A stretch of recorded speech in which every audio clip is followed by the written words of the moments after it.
A demora da compra da casa está me ensinando na prática como estamos todos interligados.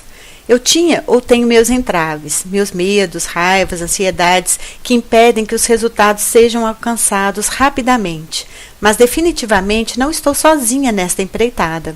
Já comentei sobre os portugueses e a dificuldade deles de abrir mão do passado. Comentei a história da proprietária de uma das casas que estava à venda, que mesmo vivendo em Lisboa, mantém uma cabra no terreno. É bonito porque a barreira que ela colocou é singela, uma cabra, mas é barreira, porque a cabra requer cuidado, e como ela não pode estar lá, quem cuida é o vizinho. Como o vizinho não vai trabalhar de graça, ganhou emprestado uma parte do terreno. Diz que vai devolver, mas quem acredita nisso? Vai ser uma guerra pegar de volta essa parte do terreno que esse vizinho já abocanhou, com ou sem cabra. E a postura dele desde o início mostrou isso. Ele e a esposa ficaram olhando sem a menor cerimônia. Depois, quando entramos na casa, eles se sentaram na varanda para esperar por nós, muito à vontade, com chapéu para se proteger do sol. Recepção mais hostil não poderia ser. E dentro da casa, uma sujeira de 10 anos. A senhora nem passa uma vassourinha sequer para receber os possíveis compradores. Isso se chama pilotagem negativa. Dá muito certo. Olha aí, 10 anos e nada dela vender a casa. Ela está sofrendo, precisando do dinheiro, mas não vê que ela mesma está impedindo a venda. Esse hábito de negociar parte do terreno é muito comum lá. Na minha casa nova não é diferente. Eles construíram 2 casinhas, uma com forno de barro e outra para uma vaca. Essas 2 construções ultrapassam o terreno do vizinho, mas é assim mesmo. Eram parentes e negociaram dessa forma. Quando eu chegar lá, faço uma fotografia para mostrar. Quando não é dramático, é divertido. O que eu quero dizer com isso? Que há um pensamento, uma atitude coletiva negativa nestes hábitos, uma troca insignificante de favores e terrenos e pronto, o outro terreno, o espiritual, afetivo, também está contaminado. Se eu penso que todos os problemas, impedimentos estão comigo, eu não vejo que faço parte de um todo infinitamente maior que eu e que precisa ser considerado, respeitado e, se possível, até entendido. Nós estamos sempre pegando o bonde andando. Quando nascemos, já entramos no meio de muitas histórias, positivas e negativas, que influenciam nossas vidas de forma muito profunda. Não vamos saber tudo sobre elas, mas podemos, usando as pilotagens e a nossa luz, neutralizar esses efeitos negativos e valorizar os positivos. Como no meu caso, eu vou chegar lá em Portugal com um mundo de histórias já acontecidas, entranhadas, emaranhadas, sabe-se lá o tanto. Então eu resolvo comprar uma casa e ir morar lá e acho que vai ser simples. Em 2 meses a papelada está pronta e eu já estou morando lá? Se dependesse só de mim, poderia até ser, mas não é bem assim que a banda toca. Ter pressa não resolve, mas é assim que agimos muitas vezes. O emprego não aparece, estamos doentes, não conseguimos uma namorada ou um marido, quero ganhar dinheiro para viajar e curtir a vida e isso não acontece. Como eu resolvo essa parada? Ficando irritada, com raiva, frustrada. O mundo é mais complexo, dinâmico, e por isso nós precisamos alargar nossa consciência. Não vamos entender tudo, mas pelo menos o suficiente para que possamos direcionar as nossas vidas para os nossos bons resultados. O Guimarães Rosa, no livro Grande Sertão Veredas, nos ensina: quem duvida fica sábio. Voltando para Portugal. Por que será que essa senhora que está tentando vender essa casa há 10 anos não se pergunta o que ela pode fazer para atrair possíveis compradores? Do que ela não quer abrir mão? Ela não viu a hostilidade dos vizinhos? Ela não viu o chão sujo de cacos de vidros? Ela tem medo de vender a casa e se sentir solta no mundo? Ela não sabe o que faria com os 40 mil euros que receberia?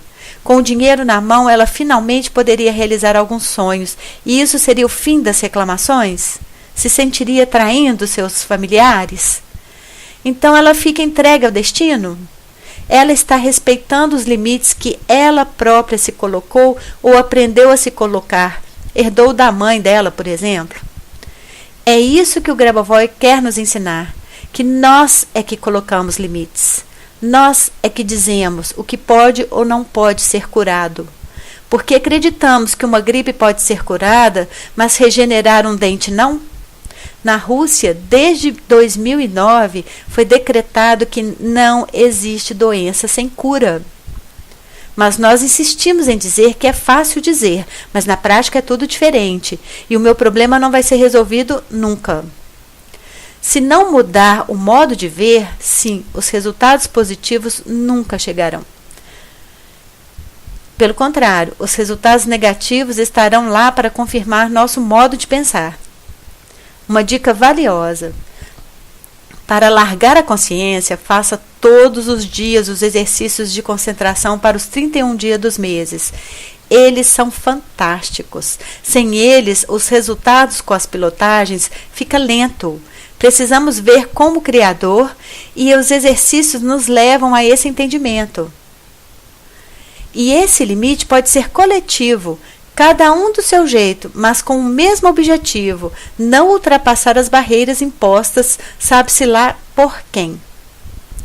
Uma outra casa que vi tinha um terreno imenso e um vizinho intrometido. Ele disse que um pedacinho de terra era dele. Um trocinho de 1 metro quadrado mais ou menos, no meio do terreno dessa casa. Uma coisa totalmente fora de propósito.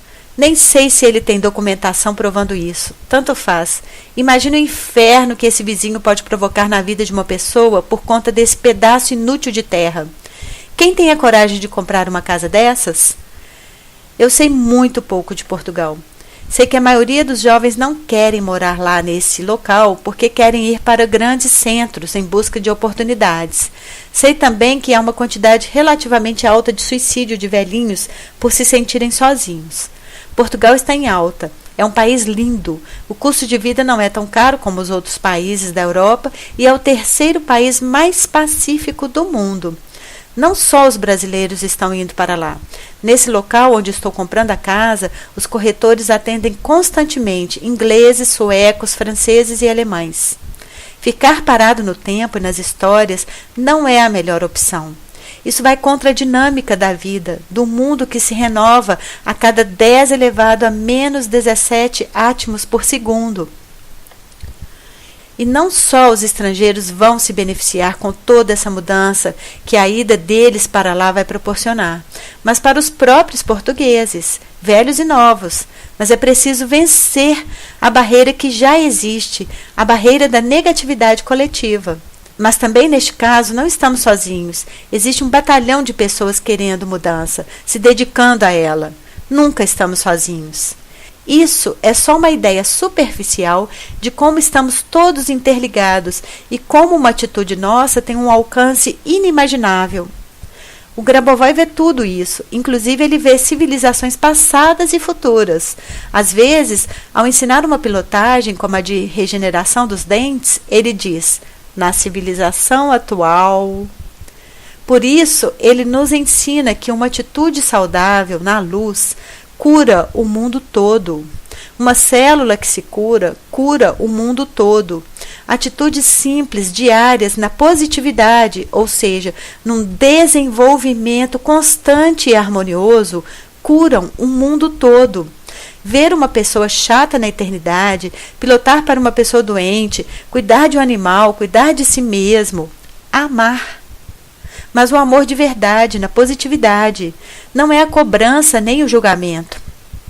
Amar a vida corajosamente, porque para amar é preciso coragem, coragem de ser bom. Ultimamente, muitas pessoas têm medo de serem boas, porque ser bom pode parecer bobo, e as pessoas não querem parecer bobas. Mas é isso mesmo, a finalidade de tudo, de nossas ações, da nossa saúde, do nosso bem-estar e das nossas conquistas, deve ter como fundamento o amor. Se for assim, não precisaremos ter medo nenhum, porque não existe caminho mais seguro de se seguir do que o caminho do amor.